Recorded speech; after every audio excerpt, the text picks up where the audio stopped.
So welcome to today's video, which is a tier list on the Monster Hunter flagships. Sorry for the shorter video today. I'm a little bit under the weather. But to kill the time between Dreamfest coming out and the Stories 2 trailer, the Stories 2 pre-order trailer, which is supposed to drop at the end of this month, I thought, you know what? Why not? Let's make a little flagship tier list. And today I'm just gonna do all these. I'm just gonna rate them overall as monsters, how they play into the story, if they do play into the story, their themes, their fights, their equipment, etc. So this looks like an alphabetical list. So starting off, we have Astalos. And Astalos is one of my favorite monsters. He's my favorite out of the favorite four. But I'm gonna put Astalos in A tier. I think his weapons look gorgeous. Actually, that's my list. You know what? S tier. His weapons are gorgeous. His theme is amazing. His fight is really fun. The only issue is that with the release of Wilds and Ray Dow, a lot of people just think he's kind of lame compared to Ray Dow, which I think both are cool. I think most coexist. If I had to pick who's the cooler monster, it's probably Ray Dow, but I still love Astalos.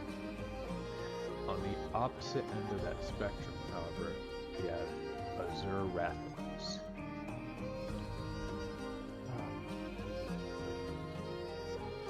So, disclaimer, I like Rathalos. However, old gen Rathalos is one of the most annoying fights in series history.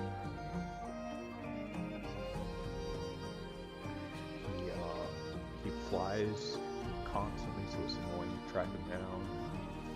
He has this annoying around the world attack where it will like fly in a circle for like 30 seconds and then do an easily avoidable attack, which isn't annoying, but it is annoying because you can't hit him during that period. And most of the time it sets our meta, so you have to like grind him anyway. It's just not a very fun fight. Old world as a Rathalos, and he didn't get that much better in World either. Plus, he was a flagship twice, which is really annoying because he bumped Brachydios off the American box for 3U. Brachydios is such a superior monster. Hold on, I need to get a drink.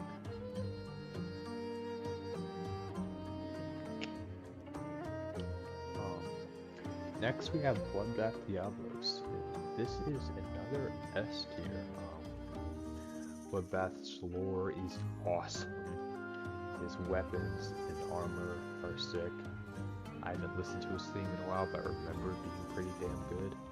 And he has I would say easily the best fight of old gen Monster Hunter for a 9-final boss. Like, it's challenging, but it's also fair. Now Gammoth.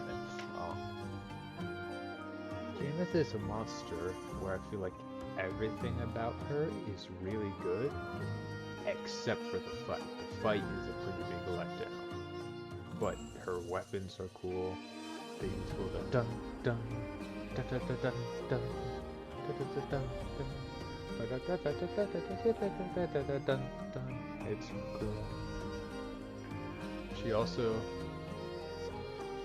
has not been brought into 5th gen, so we don't know what that would look like yet. The game is GUs, at least. But I feel like B tier is kind of cool, because the only thing really bringing her down is the fight that gives her A tier. Next we have Brachydios. I feel like A tier is fair for Brachy. The slime gimmick is really cool. His theme is... I think he just has the standard tri theme. I can't remember his special theme, but it's cool. The only issue is I hate how his armor looks. Regular days. The other issue is Raging Brachydios is just... Like, if it was Raging Brachydios, he would easily be like the top of S. but just regular Reckoning is just like an A tier for me. Glavenus, I feel like is, I think lore-wise he's the strongest of this four, but he's definitely my least favorite. Partially because, I don't know, he's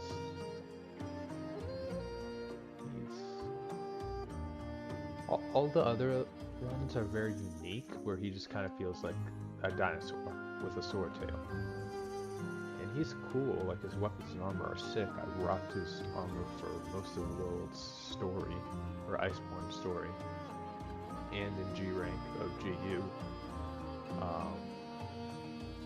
And that was great for it, but the fight just feels a bit weaker, and so does Theme compared to the rest of the Fate 4. Now, Gore Magala is in our S tier. I mean, he is one of the most popular monsters ever for a reason. His armor is sick, weapons sick, lore sick. The way he plays into the story, he is the first monster on this list to really do that. The way he plays into the story is so cool. And even in like later games like Wilds, the way he plays into that story, like he constantly has this overarching presence that is so unique. Kushala. So if this was Kushala pre-Rise, he would easily be in B, but I think the Rise fight is fun enough to bump him up to like a C. His lore is kind of just that he has an organ that lets him generate wind. It's not that cool or anything.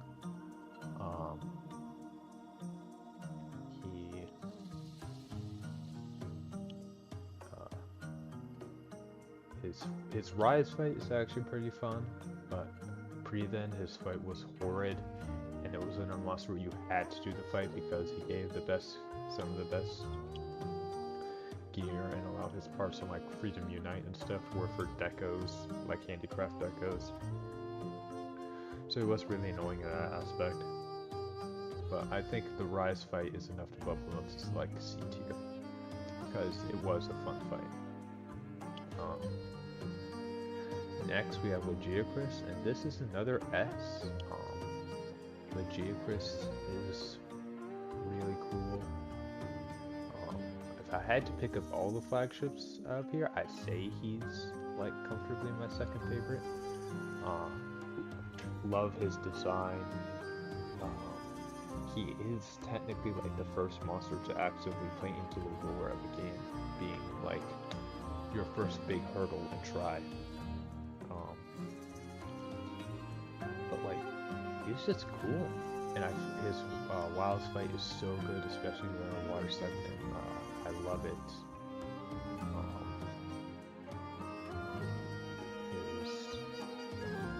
His gear is awful. Especially cool. I really like his greatsword a lot. But yeah. Oh, and his theme, his Wilds theme, like mixed with the Tribe theme, is glorious. Magnum Malo. So a lot of people don't like Magnum Malo, or I've seen like he's got pretty mixed reception. I like Magnum Malo a fair bit, but I'm gonna put him on the top of B tier. And the reason for that, hold on, is because I just feel like he could have been worked into the story of Rise better. Like base Rise Village is a little bit of a letdown, which I do understand because it's just low rank. But I felt like he could have been incorporated into like the high rank story a bit better. Like have him be one of, like, you think he's causing the rampage, and that it would be cool if you think he was causing the rampage, and like if Bucci just blows him away or something, that would have been cool. But like his involvement in the story is really what weighs him down for me. Otherwise, I think he's a really good flagship. Hellfire is such a cool gimmick. But you know what? Actually, I'll bump him up today. Hellfire is a cool gimmick. The weapons are all cool. The lore is cool, even though it's a bit silly. And I think for Rise, he was like a really good flagship. And now we have another S. that's Malzeno. Now, the Geochris is going to go to the top of this. Let me make this in order to do this. I put Gore second, and Malzeno third.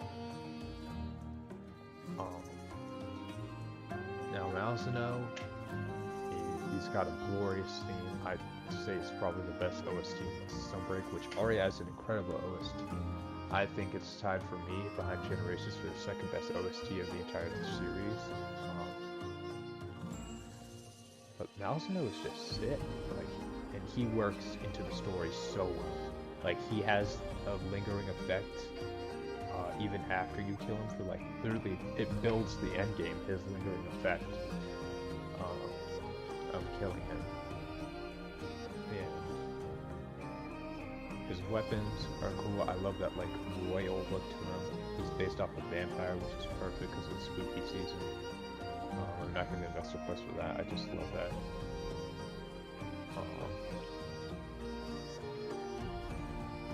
Oh, and he also has some of the best turf wars, I think, of any of Monsters in, like, Monster Hunter history. Like, all his turf wars are amazing. His turf war with Velkhana, awesome. His turf war with Scorn Magnum Malo, awesome. His turf war with Lunagara, awesome. He's just really cool, and I like him. Next we have Mizutsune. And I will bump Mizutsune to the top of A. And Mizutsune is another monster where it's just got cool designs, it's got cool weapons, it's got a cool theme. Bubbles are super interesting. The only gripe I have with Mizutsune is it feels like it's been overused a tiny bit. Like, I think as the first title update 1 monster for Wilds, he was a little bit of a waste. I would have rather seen someone like, even in this tier list, I would have rather seen someone like,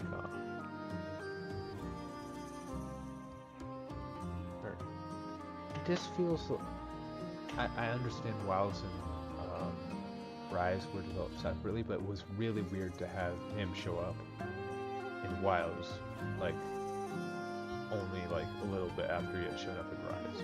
It was weird.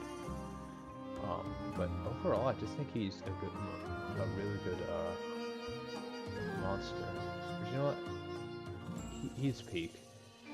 Bubble Fox is peak. I'm gonna bump him up to S and move Asterisk now to the top of the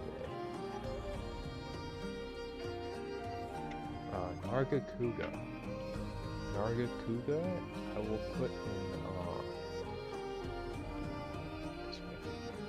just A tier. I know he's super popular, a lot of people love him, but he's cool for me. Like, his weapons are almost always cool. I love the look of his greatsword. The fight, I think, is really fun. The theme is cool. The only really gripe I have with him is that getting him and Tigrex in the same generation for a flagship was kind of weird. And I think he is, he's a great monster. He's not like peak like the rest of the flagships up here. He's just like a good monster. Like, if Nargacuga shows up in the DLC or a base game, I'm never gonna complain. He's cool. Next we have Nergigante.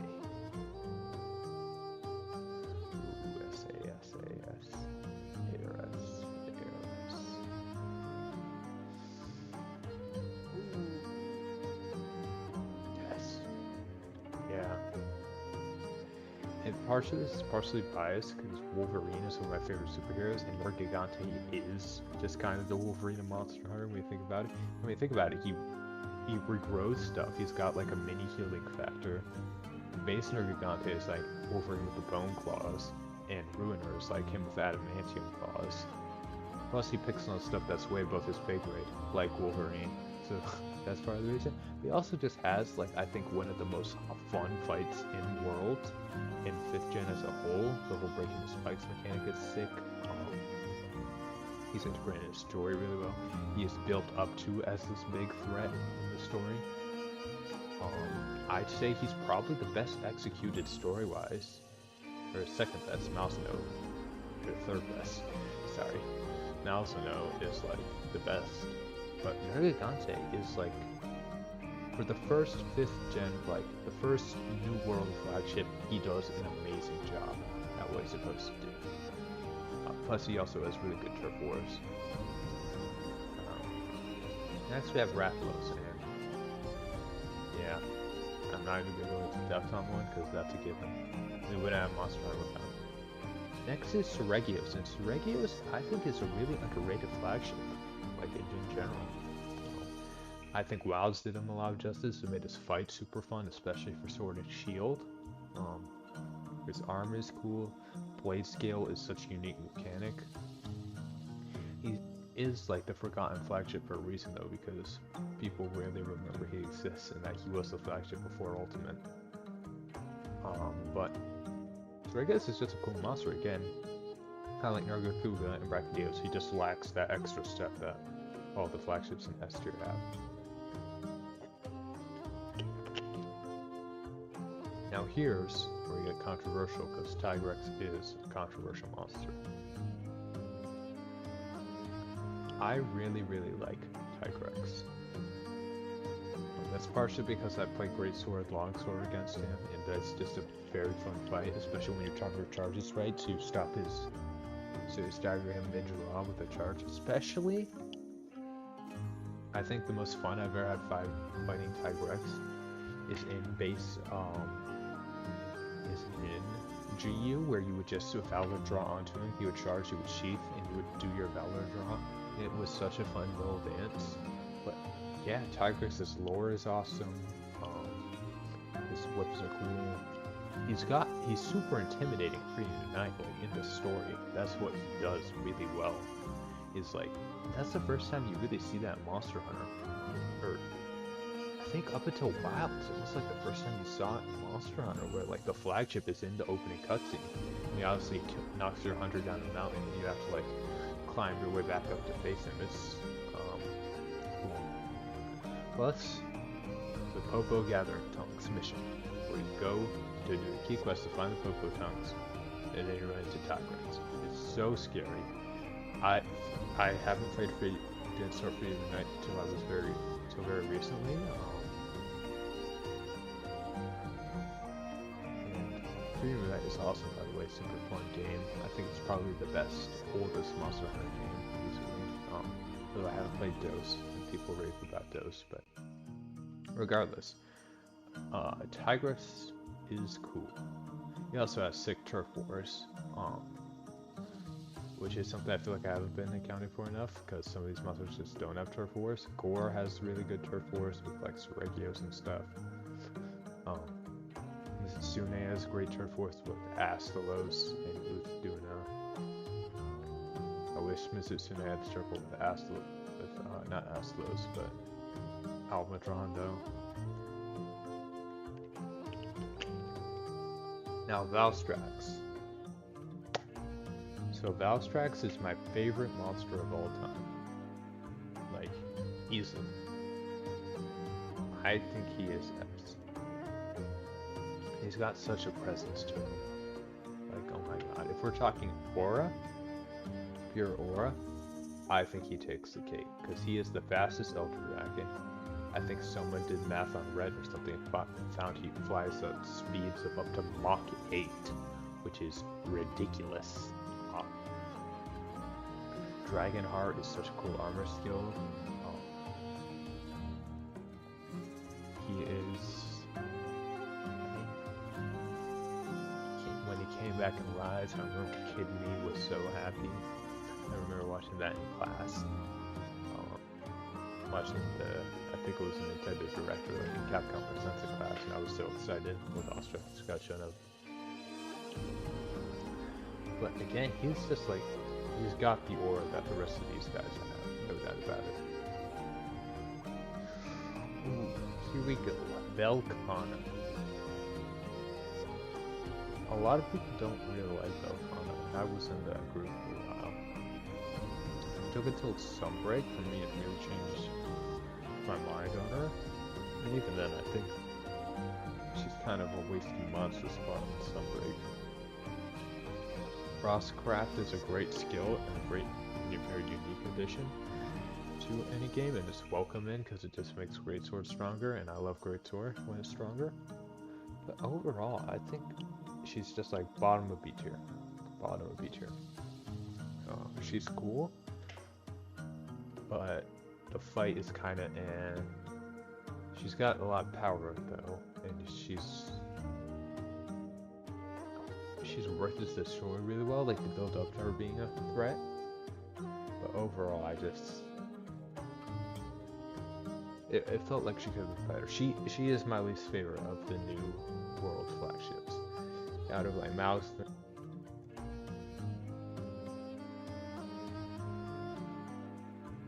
Sorry if that cut out. My microphone on my headset randomly died for some reason. But yeah, Velkhana is definitely my least favorite of the 5th gen flagships, but overall I still think she's a good monster and a good Ultra Dragon. Zinogre. So this might make some people angry, but I think Zinogre is just like an A for me. I know he's the most popular monster ever, but he's just fine to me. And A, I think, is being generous. But I don't. His fight is okay. It's fun for Longsword and Hammer, but otherwise, like with other weapons, I don't really have that much fun with it. His armor and weapons. Some of his weapons look cool. Other ones look really bad.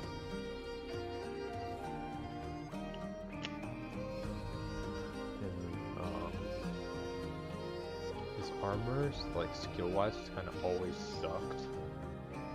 It looks cool though, but him showing up in every single game is like, like I get he's the most popular monster, but like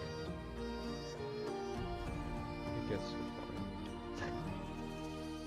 His theme is cool though. The dun dun dun dun dun dun dun dun dun dun dun dun dun dun. Now Arkfeld. I'm gonna give Arkfeld an A. We'll put him 3rd. Now the reason for that is because 1, he is one of the most unique flagships we've ever gotten. Like, think about that. Like, of the unique,